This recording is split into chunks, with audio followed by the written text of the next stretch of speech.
Hello everyone, welcome back, and if you've not been here before, welcome. My name's Alan. I am Director of Developer Relations at Anchore, and we do this every Thursday, a little live stream where we go through some of the issues in our open source products, which you can see kind of down in the corner of the screen down there, all on GitHub. More about those in a minute. We'll be here for about an hour. We'll talk about some issues that we have and pull requests and whatever have been submitted by members of the community, and answer questions if they pop up in the YouTube chat. Feel free to ask those at any time. On YouTube, there's a chat box somewhere over there, I suspect, if I've got my orientation right. Anyway, like I said, I'm Alan, and joining me below are, if I put my mouse over the window, you will see Keith. Hello, Keith. How you doing? We've got Will in an expansive space there, somewhere in the USA. And Chris in a slightly smaller space, also somewhere in the USA. Welcome. Hope you're all having a good week. We are going to get started in just a moment. First of all the links you need probably are in the description of this video down below, but they're nice and easy to remember. Anchore.com/open source. Two big projects that these chaps work on, which is Syft and Grype. You'll find those over on GitHub, which if we pop over here and we look at Syft and Grype, all our other open source tools are here as well. If you go to github.com/anchor. If we look at Syft, you can see it says 6,000 stars, but it's rounded up. We're still at like 5,968 or something. We're close. So tell your friends, tell your family to hit that star button on the Syft repository. If you haven't got a GitHub account, sign up and then press that button so we can get over the actual 6,000 and not the estimated 6,000. And I think Grype we're going to be aiming for, we're going to be aiming for 10,000 at some point soon, clearly. But these are the two repositories we'll mostly be focusing on, but there's a whole load of other software as well. It's also worth mentioning that some of these tools are underpinning our Anchor Enterprise tools, and I should mention that the Anchor Enterprise engineers punched out another classy release, 5.9. You can find out all the information here, all the release notes, documentation. Just go to docs.anchor.com and you'll get taken to the current documentation and all that good stuff. We also have our little discourse where we hang out, and I create a little thing here with links to what we might talk about, but it's up to these guys here who are going to choose what we're going to talk about this week. So I guess over to you guys. Where do you want to start? I think Alex is going to join a bit later. So do you want to start with roulette or some of the, if we have any issues that are tagged, needs discussion? There's Alex. Yeah, sure. So I created this little table so you can follow along. Oh, Alex is here. Alex, do you want us to talk about your stuff and we'll save this for later? It's entirely up to you. Depends. What's my topic? Was it Alex's topic we were going to talk about? I've lost track now. We were waiting for full quorum so we could talk about the network features design from the UX interface. Let's do that then. Yeah, it's so. Sorry, I misunderstood. It's clearly late here. So somewhere here, is it this one? It's that one. It's the. Oh my gosh! Now we're not going to read this all together because then it's a bedtime story and everyone will fall asleep. What do you want to do? You can lead, Keith. You tell me what to do. I can just kind of give you the summary here. So this whole thing started because Alex and I and maybe some others were talking at one point long ago about, hey, we want to have an easy way for people to enable network features in Syft, right? Because we didn't have network features for a long time, and then we sort of started introducing one here, one there, and now we've got to a point where there are enough that it's kind of tedious to enable all the things. So, for example, if you want to get the most accurate SBOMs, and you're searching JavaScript projects, and you're searching Go projects, and you're searching Java projects, we can pull some extra information online to fill in, let's say, some missing license information, and missing dependency information in Maven and versions and different things like that. And so the idea is we want to make an easy way to get that, and all of those good things enabled all at the same time with just a single flag, ideally.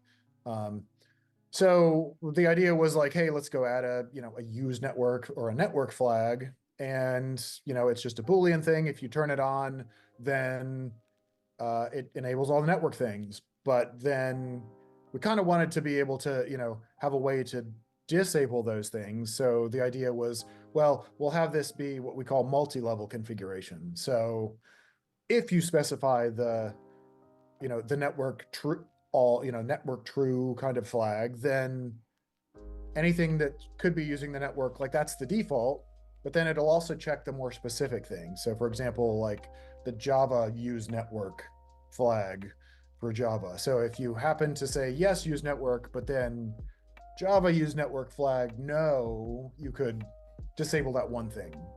And so that, kind of sort of works okay.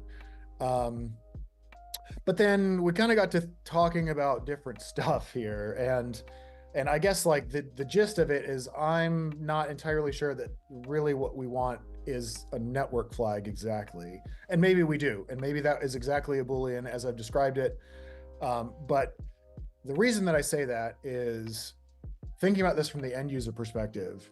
The more I got to thinking about this, the more I got to thinking, what would I actually want to do as a user? I mean, yes, I want to turn the network on, but these things are absolutely not, without a performance penalty. So like, let me be very clear about that, right? It's going to take longer to download a bunch of Maven POMs from the internet than it is to not do that, for example.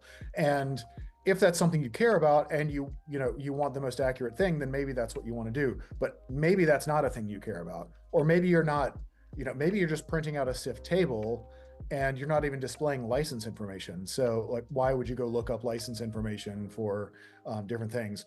The more I thought about it, the more I kind of think that like what people might actually want to do is say like, yes, enable all the features, or like, yes, enable the license features, because I'm using Syft to do license compliance. I'm trying to just get all the license information, but I don't care about dependencies. So like, don't do anything else for those things, for example. Or maybe I don't care about the license information. I'm just using Syft for, capturing something that I can do a vuln scan on later. So I care about the dependency information, but I really don't care about the license information. So like, I kind of feel like maybe that, even though we do like, network seems like a really easy thing to do, maybe that's not the right thing in the first place. So that's kind of the gist of, I think, what I've written there in some like very rambling ways. Anyway, so yeah, if anybody has like any particular thoughts, like, hey, yes, let's do it network on off, then like, sure, we can do that. And let's like also talk through the exact details of that, because I would like to point out some things. All started as an innocent Boolean flag being added as the CLI. Exactly. Yeah. I mean, yeah, I definitely see the point on like, this is like, we want to enable and disable qualities, and like doing a single switch with these like enum like values prevents like the ungrockability of like, oh, I've just added 10 flags where like one could have done. So I agree, I want to avoid like the 10 flags. I wonder about the separability of some of this. Like, for instance, like one of the examples is like the licenses. So we have like all comma minus licenses, and I'm like, and like not all the catalogers are separable like that. Like some like reach out and just get information from like a packet registry, which includes dependency information and license at the same time. Some it's like for Golang it's separate, so it makes sense to be able to like say turn one on, one off. So it could be a little odd if like we say all comma minus licenses, but then like there's more license information in like a certain cataloger results as opposed to this other one. Like that, I get a little, I'm a little concerned about like we have these very clean mapping of categories, but like the catalogers are not going to be very clean on like how they map those features, or at least for the example of licenses. So I'll say. Yeah, I mean, that's definitely a good point. So like of the 3 flags or of the 3 network features that we have today, well, let me preface that. 3 cataloging network features that we have today. 2 of them are strictly licenses, and 1 of them is multiple things together, right? So like dependencies and licenses and version information potentially because of the nature of Maven. So But I do like the per ecosystem one, like turn on Java but off Golang, and that like is a no-brainer to me. Under what use case would you do that though?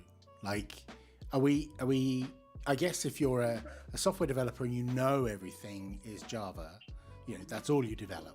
Then you think, well, all I need to do is enable network connectivity to go and get all the Maven POMs and discover all of the metadata about all the things that are in my container, right? And I know it's all Java. But does that leave them open to, oopsie, someone slipped something else in there that I didn't identify because I'm only getting metadata from one source, or I've only turned on one source? Or is it not as bad as that because it's only the enriched data that you're getting from these third-party sources?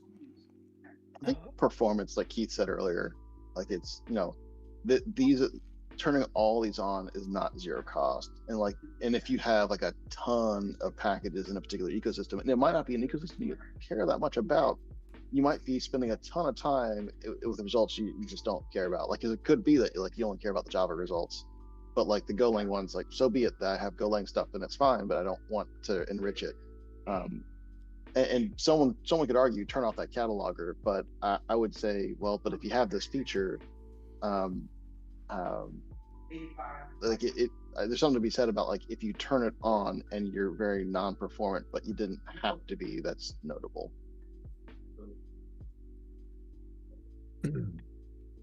Yeah, I think that use case makes a lot of sense to me. I was struggling to imagine that, like if I'm scanning a Java project, I don't care if the Go cataloger makes like a network call per package because there aren't any Go packages in the Java project. Right.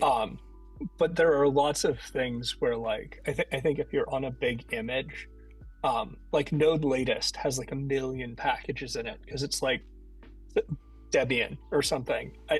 There's a bunch of stuff. So you can imagine if we had like there's a bunch of like Perl stuff in the base image, and so you can imagine you're writing a Node app, you're scanning a Docker image built from Node latest, and you don't want to call cpan for all these random Perl packages because they're just in your base image and you don't know about it. It's also a 400 meg image. But anyway, this is like my go-to, like it would make sense to type at the top of a Node app, but it brings way too much stuff in image. So that use case makes a lot of sense. Thanks for bringing that up, Alan, because I was also struggling to imagine. My biggest fear with this configuration is that we build a make it good button that defaults to off. And that's like, because we did that a little bit in Grype, where like Grype out of the would do CPE matching by default for a long time because it technically drops the false negative rate, but it made so much false positive noise it was a really bad experience. And so for a long time we were telling people to change Grype's default configuration in order to make matches better, and I'm really afraid of making some complicated I'm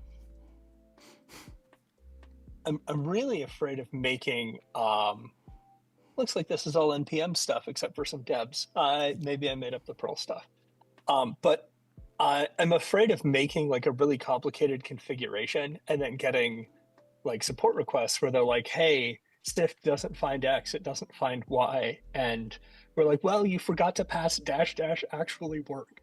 I really don't want to have conversations like that. So I really like, I don't know. That's just my position coming into the discussion, is that the default thing should make as good a result as it reasonably can. I don't know. I think you just named the flag. Dash dash actually work. No, I think that the trick is because we've had this like offline by default philosophy for a while. One of the questions is, do we think that we should reverse that philosophy, where we always get the most accurate SBOM, network calls be damned, so to speak. Like, is that something that we're saying we're at that precipice, or? Well, I don't know.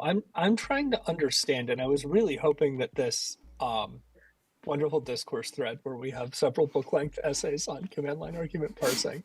I was really, really hoping that people would weigh in and say, like, I hope that the network is on by default, or I hope that the network is off by default. It's only been 24 hours, to be fair. I think it's reasonable to expect that. I think if we shared this more widely and poked a few people and gave it a time for people to ruminate, I think we probably would get those kind of answers, those kind of questions. Yeah, that makes sense. I think Go ahead, Alex. There's something to be said about one of the reasons why we have this offline by default philosophy was it came from I got all my information from the artifact. So like this hermetic quality of like, okay, if I ever need to do this again, I have no point in time issues.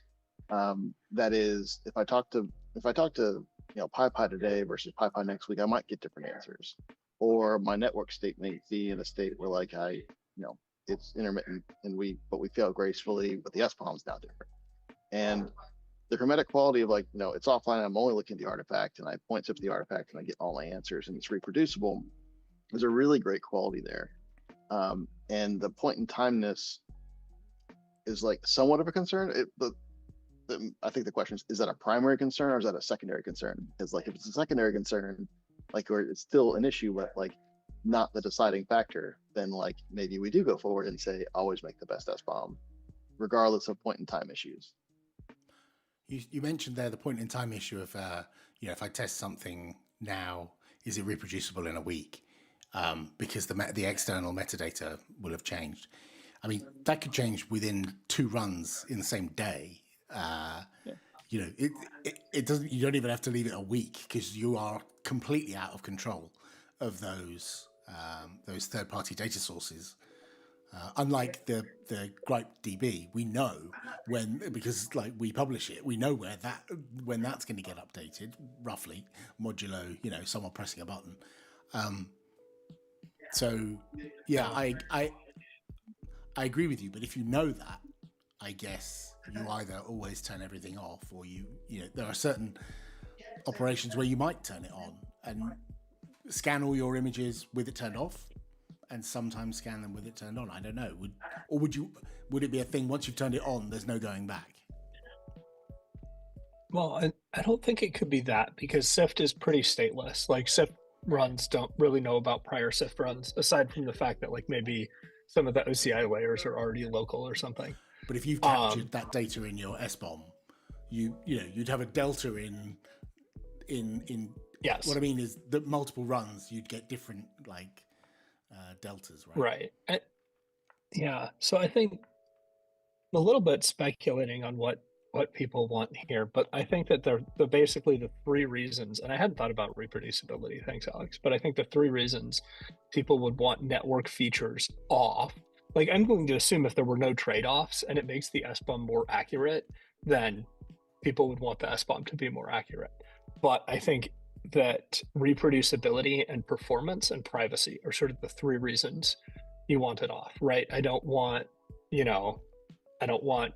gopackage.dev to get hit a bunch of times with my dependencies or whatever, because I'm building something super secret, or I really want I'm going to store a key value thing of I'm only going to scan images when the digest changes, and then I'm going to keep the SBOM there where the digest is the key, and I want it to be the same all the time so that I can reason about it.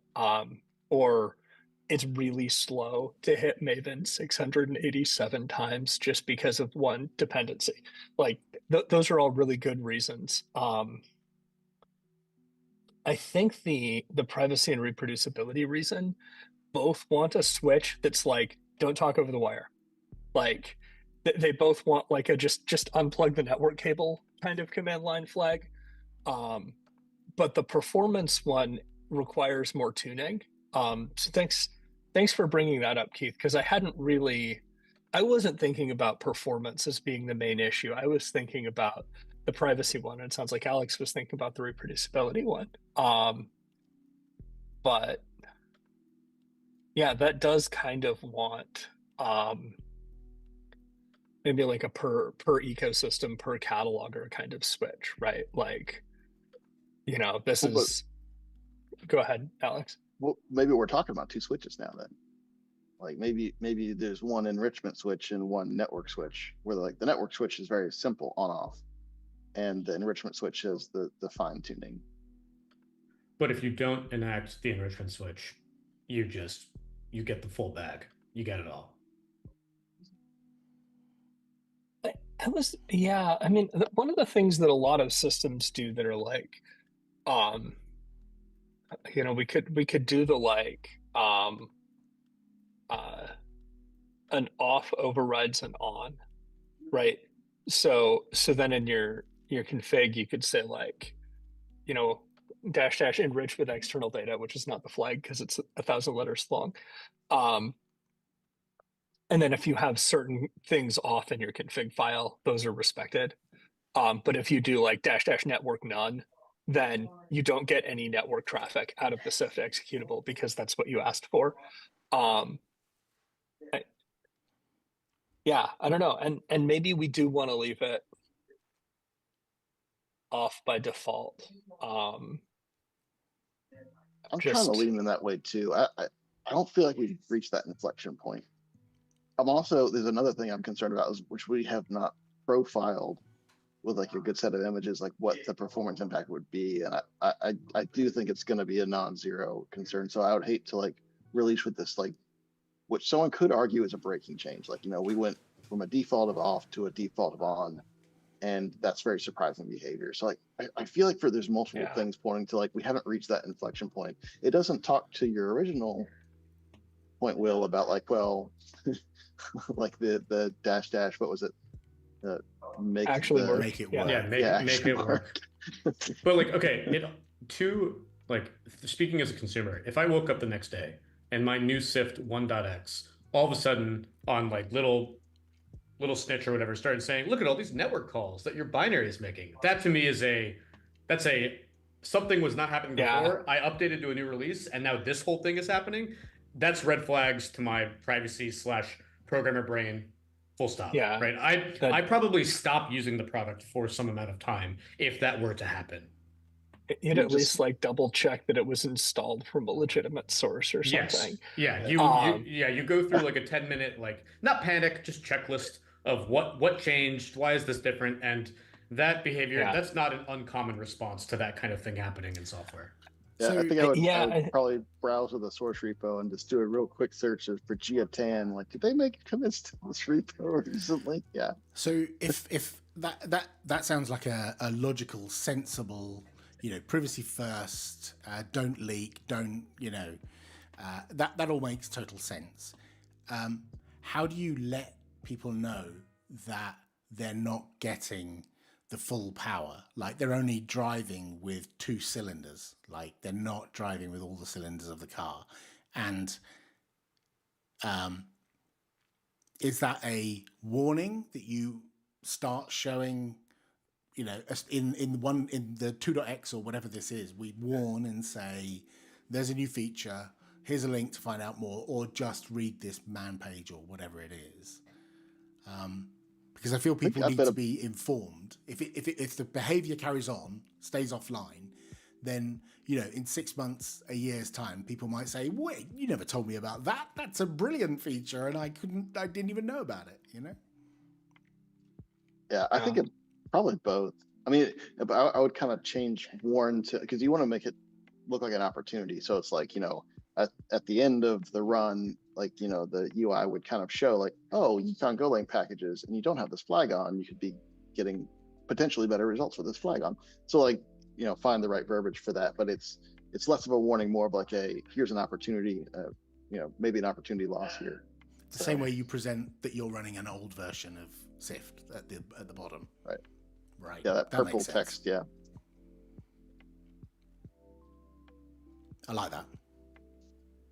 Yeah, I like that a lot. And I think that's a really good point, Chris, that if like this binary that's been really quiet starts like sending and lots of like IT scenarios, if we start like hitting stuff that's package repositories, then that's like extra suspicious because it looks like you're downloading external code unless you look at the traffic very carefully. Yeah, that's a great point. For all the people running it in CI, like that's an even larger flag for the system, the sysadmins that are on those boxes. Right. And yeah, okay. Okay, so I go ahead. Sorry. I have a separate topic, so carry on until we.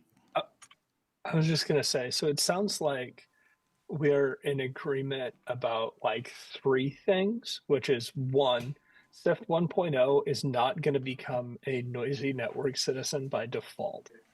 Or at least we're certainly not there yet. Two, we should have a change in the UI to warn people or invite people like, hey, I don't know how these Go packages are licensed because the license text is not in the compiled binary. If you turn on, remote data enrichment, then I will call the Go package ecosystem and ask what the licenses are, and you might get a better result. And then three, for the performance tuning, we want to understand the performance impact of having different like network data enhancement on for different catalogers. And then from there, maybe we can expose some like ways of switching off certain ecosystems or something like that. So I think because those are the three conclusions, the off by default and the opportunity messaging, we can separate this into the two flags that Alex mentioned, that we might be like pushing on two flags right now, where we take the immediate change of the network on off, which reflects the default and the make it as good as it can be options. And the performance tuning is a fast follow, like second PR, which is that options of things that you can throw in, right? We just have to accept that we might get issues when people go, I tried the make it the best it can be flag and performance snagged. And we can then ask, that's our opportunity to be like, oh, what were the performance hits from your side? That informs our investigation to make that third pillar as good as it can be. I kind of want to take back my suggestion, because the more I let it simmer, the more I found problems with it. So there's problems with the two flag. Sorry, how dare you put that out there? Make me fall in love with it and then rescind it and take it back to the kitchen. Oops. Yeah. So after I mentioned that, I thought of a few things. Like, we're subtly introducing mutually exclusive flags, where like if you provide one, you can configure one and the other in a way that it just is not compatible. And two, we don't actually have any features in Syft where like that are network on by default, other than like the version check. And with that already has a flag saying like off. And so maybe we have a network on off, but like today there's not a ton of stuff that says like, hey, we should definitely have like a like network off always. Because like again, like there's no other flags that are on that would turn on stuff for the network. So it'd be odd to say like Syft's like network off, but like it's just stopping the version check. So right. I don't know, like, so it makes me feel like we really are talking about one flag and I was wrong. So but like I don't know, so sorry, I went in a circle there. Well, the hard thing is that with this, we can't, when it becomes one flag, it's hard to iterate on it because we're 1.0. So whatever we land, if we break it, we have to buy it and bump the version. I mean, you're right about that. Like, there's some UX that needs to be thought through. I do think it could be done iteratively. Like, in other words, we could start with like maybe one or two I don't know what to call these tags, labels that like go into this field, but then like we could add more over time as we find needs. Can I ask? I have 2 points. One is, could we make builds available early for people to test? So there's a nightly build or something, or some version of Syft that is not the main one that everyone uses, that has none of that has this stuff turned on, as a preview, developer preview or pre-release in release candidate or beta or whatever you want to call it. So that's one thing, and that leads me to the following point, which is I'm really worried about DDoSing third-party online services, and I worry mostly by us turning this thing not on by default, but enabling the capability to turn it on in the client that is being deployed in bazillions of CI jobs all around the world. And if lots of people think, brilliant, I can improve my experience with Syft by flicking this switch, and then suddenly PyPy goes down or Maven Central goes down, and that's on us. And I would rather we had a kind of alternate universe where people can try this. Is that possible and a concern? I think a lot of this stuff can be toggled on today by editing the config file. So it's not like in your face, like there's a dash, hit all the endpoints, but you can turn it on in a config file, is my understanding today, is the current state of Syft. One of the things we've talked about a lot, and this might address the performance and the DDoS, is like some of these places are like pretty content addressable. Like Maven, you can send a SHA of the jar file and say, what is this thing? And the answer to that doesn't change. So it's sort of, we're wondering if it would make sense to have some kind of like a pull through cache or like a pre-built data set, because we could do something like I think Keith Grype did that does. already. Keith, sorry, I might be behind the latest Syft development. Keith, did you do something awesome that I didn't know about already? Not exactly. Not what you're talking about. No. But I personally, I agree. I think it's a great idea to have like that type of thing, but that's a service that we would need to run, and like that's like a lot more than we're talking about doing here. Well, I think. Well, no. We're sorry. Talk about two different things. I thought Keith, in your, I think it was one of the Java PRs. Maybe Java. There's it's using the new cache package that you have for each request, and it like has a TTL, so that we're not gonna. So if we're doing like the same request within like 24 hours, we will just use the cache. If there's a cache, yeah. If there's a cache. 7 days, but in CI there won't be likely. That's what I suspect. Yeah. Right, and that's why one of the things, this would be a lot more work operationally, and we'd have to think about it really hard. But if it becomes critical to Syft to have this data, we could either have a nightly job that bakes like a little SQLite file that we download. We've done that before in other projects, great success. Or we could build, or we could host a pull-through cache so that Syft asks something at so that Syft calls Anchore and says, what is this? And then Anchore only has to look up the SHA for Spring Boot once, and then just caches that data for a long time. Those are both possible designs that if we're really worried about, and I think we should be, we want to be good open source citizens and not DOS, CPAN, or whatever. I don't know. CPAN's fine. Yeah. No, at the same time, like then it's. I mean, I don't know. I'm a little torn. So like I'm from one point of view, like these are services that are already have massive global scale, that already have, you know, so some of them have the ability to like throttle like, you know, users that are Right. using the APIs. And if we start standing up a proxy, like we're going to have to take on that same operational burden. We're like, we need to now scale globally for this stuff, and potentially like we're just going to turn into like a pseudo package registry Cloudflare. without the package. So yeah, I mean, Yeah. I mean, it's so like That's, we could do it, but like, are we trying to solve a problem that we don't know exists yet? Like, Well, I think a good specific action item would be to go and look at like the docs, like the API docs for the people we do talk to, and they might say very specific things, and that would answer the question pretty well. You know, they so might you're say talking like rate limiting. So that could have a dramatic effect on Syft if you're scanning like a container that's got a bazillion Java packages in, and you turn this on, and Maven says 1 hit per second, please.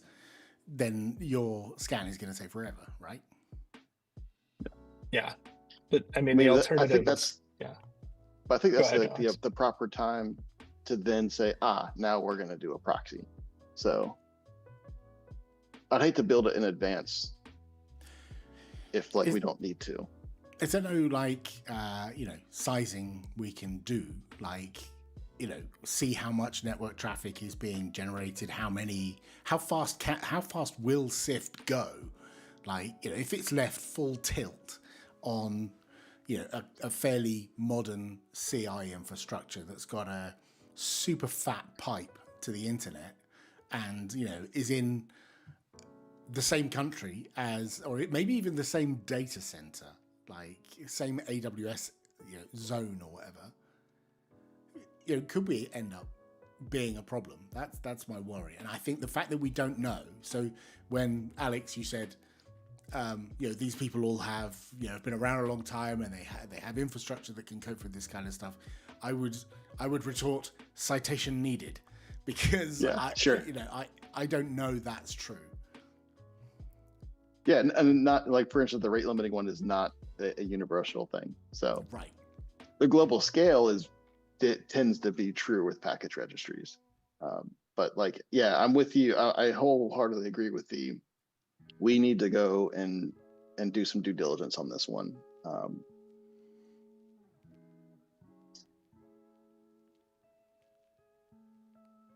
Okay, it sounds like what we've learned is that like we're not going to turn the network on by default right now. We're not going to build a one letter flag that turns on all the network noise for now, and we're going to go read the API docs for like Maven, npm, and Go package. Are those the ones we have so far? I've been jotting down notes. I mean, almost. I mean, okay. We haven't said. I was about to hit post or hit reply on the Discourse thread with these notes, but like but I don't think we've said anything about like we've actually been dancing around the flag. I feel like, you know, I don't think we've actually said anything about the flag yet. Like, in other words, like so Keith, your suggestion is to have, I'm going to say for the meantime, -- network, all comma, and then minus things, or be able to add things. I mean, we haven't really talked about this part yet, like, because I think we've all head nodded at like the nuancing, being able to turn little things on or off, but like the UX of this, do we like this direction? Do we think this is not the direction we want to go in? Or maybe I missed some part of the conversation. Like, I might have misunderstood something. Yeah, I haven't heard that part yet either. I've been waiting to see if there's something. The one thing that I will mention about this is that to me, I mean, it's not identical, but it seems like a very similar thing to the catalogers.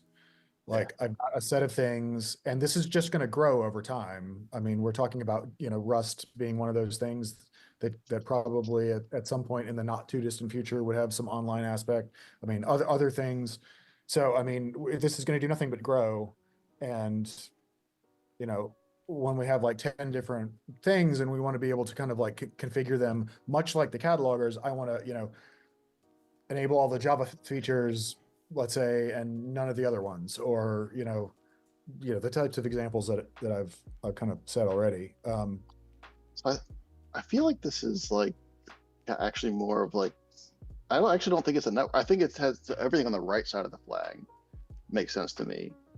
But then on the left side of the flag, I feel like we talked ourselves outside of like network, and now it's more like dash enrichment or something like that. Like I want to, because like we don't even know if we're gonna use the network. Honestly, it might be that there's some data set that we can use locally.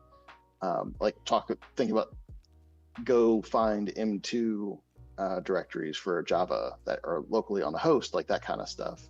Okay, but why would any of that stuff ever be off by default? Like if we have stuff locally on the host, we just want that to be captured and make it as good as possible, since there's no network or no privacy concerns for that kind of analysis. Like the network is the big wall of where off and on for me happens. I don't know why a user would elect to turn those on. Maybe off if there's performance concerns, but like I think that's a reactive. Someone files an issue about something not being performant, and then we include turn it off. We don't preemptively engineer that. I think there's one more little wall, which is like, so we're talking about like the container analysis, that's like the artifact. But like there's no reason to believe that like the host has anything to do with the artifact.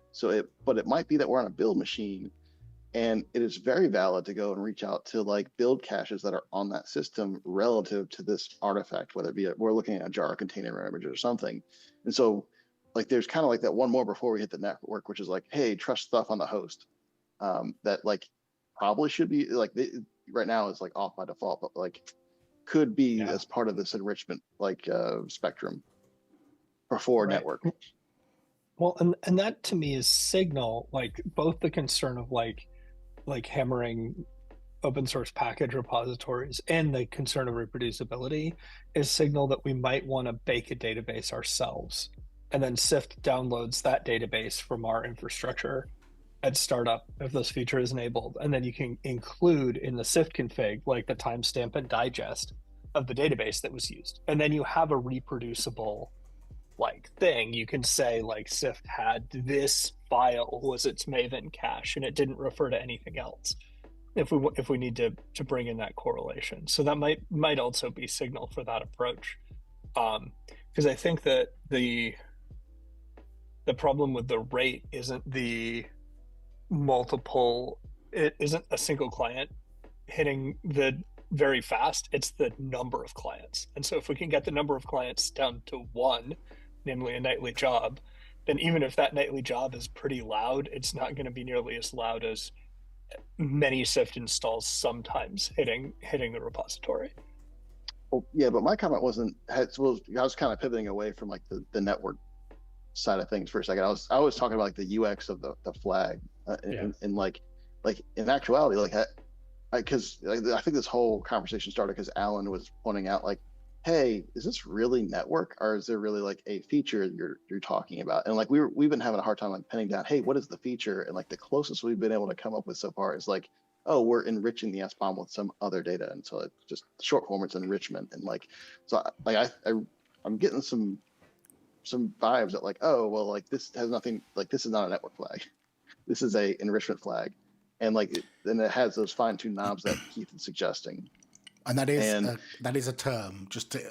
Sorry to interrupt you. That is a term we use in Anchor Enterprise as well. So, like we talk about enriched feeds in Enterprise. So it kind of has some correlation to other products. Yeah, no, definitely. And it also is unopinionated about the network side. It could be from the network. It could be from a downloaded data set. It could be from the host. It could be all these things. And that's just other Syft configuration is what I'm trying to point out. But like from the flag point of view, we're really just saying enrich this ecosystem, enrich this thing. And so I'm trying to head nod at like oh yeah, I agree. I think I agree, Keith, like the general direction, but like on the right-hand side of the flag, I think it is making a lot of sense. And on the left-hand side, I'm just saying, it's probably a different name. Yeah, and that's like exactly what I said at the very beginning. Like, I think maybe this isn't actually network that we should be talking about, and something else. And like insert thing here, yeah, enrichment is like perfectly like kind of summarizes or like features or like something along those lines. I mean, features is maybe a little bit too broad, but like I could potentially see it being used for something beyond just enrichment. But I don't know. Yeah, that's exactly what like one of my first questions was like ultimately a lot of the things do get tied to the network, and so like that's okay, but the flag doesn't have to actually be that. I'd be game. I'd be game for renaming it enrichment with the current features that are on the right. Whatever gets us to land, as because I think the PR is super close as far as the behavior that we want. It's just these details. So then, so I guess there's some other nuance on the right hand side, which is like, so I guess if we're saying enrich, it's not like, is it on, off, or is it all, none?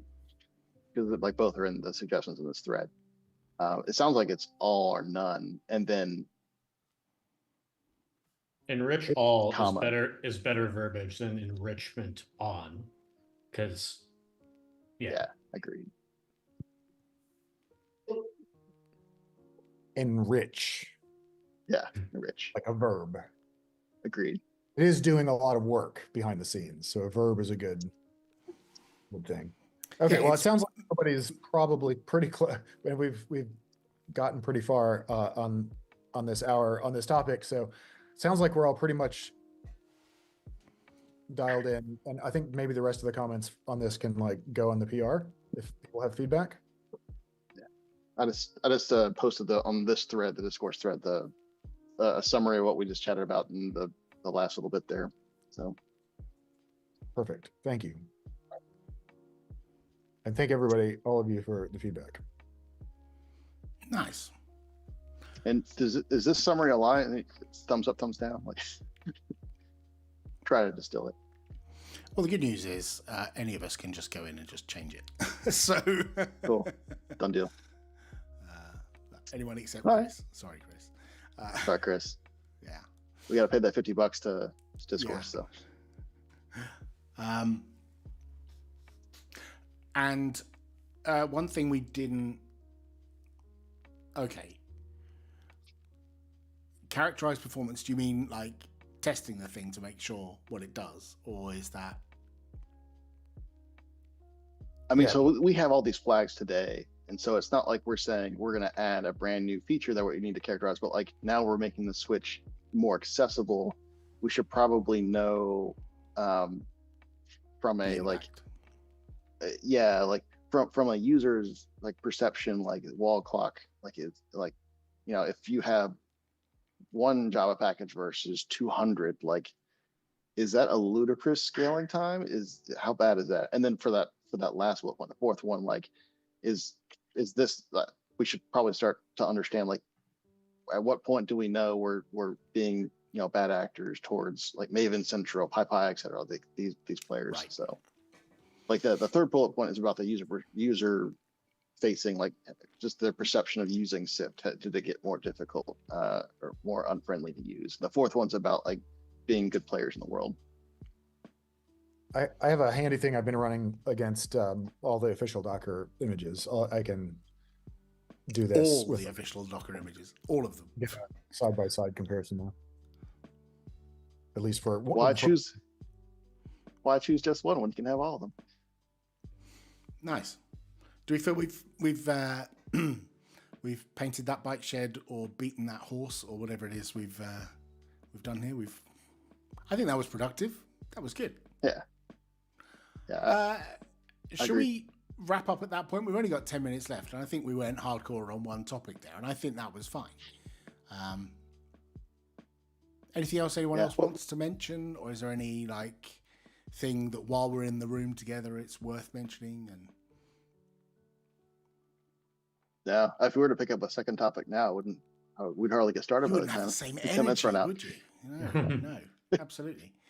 Sweet. Well, thanks everyone. Thank you all, and really appreciate you taking the time to articulate all of this in a way that's nice and easily digestible. And you've got, you know, Mr. Idiot here asking the stupid questions. to make you all sound even smarter. So thank you. We do this every Thursday, not like chat about one thing, but we mix things up now and then. And if you have any requests, then jump on the discourse. Just go to anchor.com/discourse and you'll find us there. Or leave a comment underneath the video. Feel free to like and subscribe, and also, remember to hit the little stars up the top of these projects as well. That would be super useful. If you'd like to get involved with any of these projects that we talk about, we're all on GitHub. We're all very friendly. We're lovely people, really. And if you want to get involved and try and your hand at improving any of these tools, then we welcome those contributions. We've got some first starter tags on some issues, so you can pick up some of those. Or just dive in and give us a pull request. Anything else anyone else wants to say before we wrap up? I'm good. Yeah. Thank you. Sweet. No, thanks, All folks. right, thanks everyone. Have a good rest of your week, and we'll see you next time. Goodbye. See you later, guys. Cheers.